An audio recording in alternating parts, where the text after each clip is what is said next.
La ville de Safi. Safi est une ville située dans l'ouest du Maroc, dans la région de Marrakech-Safi. Sa richesse en folklore, artisanat et histoire n'aura aucun mal à séduire les amateurs de culture.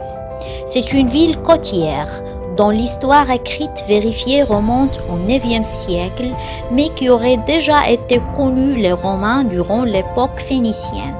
En 1480, Safi devient un comptoir commercial important sous la domination portugaise, puis sera reprise par la dynastie des Saadiens en 1541 pour devenir un port crucial dans le commerce entre l'Afrique du Nord et l'Europe, et ce jusqu'à aujourd'hui. La ville de Safi est très connue par la poterie. La poterie est un art qui date de la préhistoire. La céramique au Maroc, aux époques préhistoriques et antiques. Le Maroc connaît des peuplements humains depuis les temps préhistoriques. Au cours du néolithique vers 6000 avant Jésus-Christ, les humains ont commencé à produire de la céramique, à former de l'argile et à la mouler. Au cours de la période comprise entre 7e siècle avant Jésus-Christ et la 7e siècle de notre ère, la céramique a connu un excellent développement technique grâce à l'introduction de la roue dans sa fabrication, ce qui a donné lieu à de nombreuses formes et variétés de porcelaine. Le Maroc a été connu surtout pendant les périodes pré-romaines et romaines pour la fabrication d'amphores qui étaient utilisées pour conserver des aliments locaux tels que les huiles, les vins, les poissons salés et le garum, pour être exportés vers le reste de la Méditerranée. Les prospections et les fouilles archéologiques ont montré la présence au Maroc d'un certain nombre de fours et de centres de production de la céramique, dont les plus importants sont les Kouas Briich, sud de Tanger, Ben Nassa, sur l'Herbe el-Gharb, et Volubilis, près de Meknès. La céramique au Maroc à l'époque médiévale du 7e siècle au 15e siècle. Avec la conquête islamique vers l'an 683 après Jésus-Christ, les centres anciens ont poursuivi l'industrie de la porcelaine comme à Qsar el-Mejaz, Qsar el-Kbir, à Ariqa Sidi Slimane et à Ben Nassa Kenitra. De nouveaux centres ont émergé dans les villes de Fès, Sijil Messa, Basra, Salé et Safi. Ces centres ont connu la production des éléments de la construction architecturale, briques, tuiles, ainsi que la céramique utilitaire telle que les ustensiles liés à l'extraction et à la préservation de l'eau, margelles du puits, gargoulettes. Outre les ustensiles de cuisine, marmites, cruches, plats, bols, jarres. Diverses données collectées sur le site de l'Elahniya el-Hamriya et ses environs durant les fouilles de 1994 sont les indices d'une activité artisanale liée à la production de la poterie dans la jeunesse remonterait au moins à l'époque almoravide. Cet artisanat a connu un développement aux époques almohades et almoravides. Ces fouilles ont révélé des vases décorés au cordon sec, des morceaux de lampes datant de l'époque almoravide, mais aussi des vases à 2 onces, des céramiques imprimées et des lampes datant du XIIe siècle, c'est-à-dire à l'époque almohade. La ville de Safi est considérée comme la capitale de la poterie au Maroc. Aujourd'hui, grâce à son abondance en argile, Safi est réputée pour être la capitale de la poterie marocaine. La commune compte une multitude de sites de production de poterie et de céramique, dont les plus importants sont la colline des Potiers et la vallée de Cha'ba dans la ville même, et le village de Sidi Abdrahman et la commune Saadla dans les environs de Safi. La colline des Potiers compte plus de 700 artisans sur 42 fours traditionnels et 27 fours à gaz, dans plus de 40 ateliers. C'est aussi à Safi que se trouve le plus grand tagine du monde. En 1875, un maître potier venu de Fès, Mohamed Lengassi, introduit à Safi la faïence à décor polychrome lustré d'or, gloire de céramiste Fassi.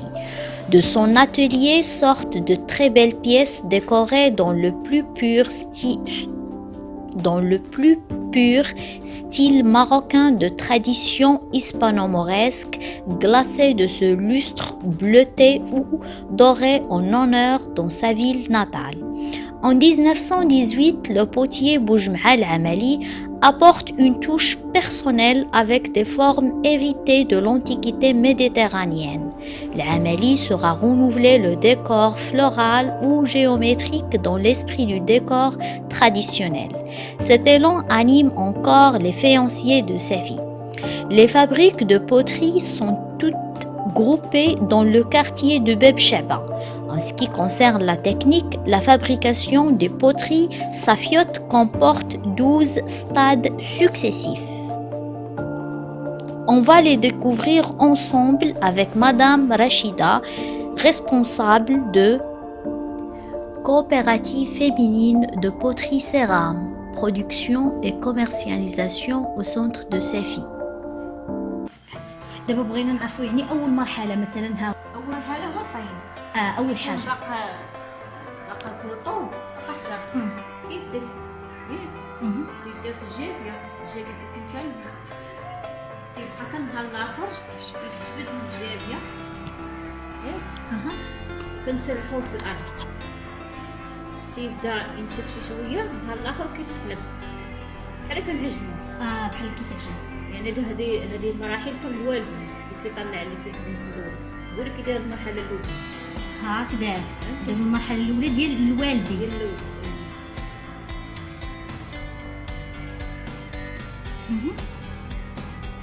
من بعد كيخدموا كشكل قطع طوبات بحال بحال شكل القالب Cette étape s'appelle le tournage, tloulib. De forme parallélépipédique, le tourneur façonne la pâte sur un tour et à l'aide de l'eau et un outil métallique, il lui donne la forme qu'il veut. Quant au tour, c'est un mécanisme en bois constitué de 2 disques horizontaux maintenus avec un axe. Le tour est fixé dans une fosse que le céramiste tourne à l'aide de son pied.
وكيخرجوا ثاني الشمس كيشرب واحد شويه الشمس كيدخلوا للدار النهار الاخر كيطلق السبيقه كنقولوا حنا الطلاق الطيني، الطلاق الاول ديال الطين ابيض، الطلاق الطيني حلال سبيق. التسبيق كدير هي الطين الاولى. الاحمر كوري هذاك الغرة في الاحمر كمرحله اولى في الطين الاحمر. هذا هو الاول. هذا هو الاول. عاد تصوريه الثاني انا مضروب بالطلاق الطيني السبيقه.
دابا هذا كيطيب الطيبه الاولى كنقولوا حنا بسكوت. الطيبه الاولى تشويط، سميت تشويط ديال الطيب. الطيبه الاولى بسكوت. الطيبه الاولى.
كنقطعوه كنديروه في الشعاب تاع السيلوات ومش كنخدموا حيت هو اللي تيمشي لينا في كيمشي لك مع الرسمه، كيمشي مع هاد الصباغه مع الطين. اما البانسو لا، البانسو كيبغي على الرسم على هذاك الوراق. الشيء.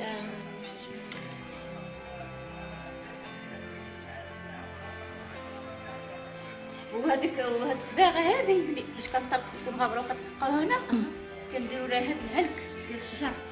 علك الشجر، العلك تاع الشجر مع الماء. مع الماء. شنو الدور ديالو؟ دابا كيكون العلك باقي حجر بحال الشباك، كنخوي عليه الماء طيب كيطلق كنصفوه كنديرو في قريعات. شنو كيفيد؟ كيثبت اللون ما تيضيعش في الفران، كيبقى ثابت. حيت لما درتش العلك كيضيع لك الحراره، اللون. كيتجخلك فهمتي. هو اللي كيثبت اللون. L'étape suivante est l'émaillage. Durant cette phase, la pièce est enduite d'émail blanc après un séchage de quelques heures à l'air. L'étape 11, l'enfournement ou la deuxième cuisson. Quand l'émail devient sec, on met la pièce émaillée à la chambre supérieure du four pour une deuxième cuisson afin de durcir l'émail qui protège la surface de la pièce et son décor. La dernière étape, c'est la sortie du four et la mise en vente.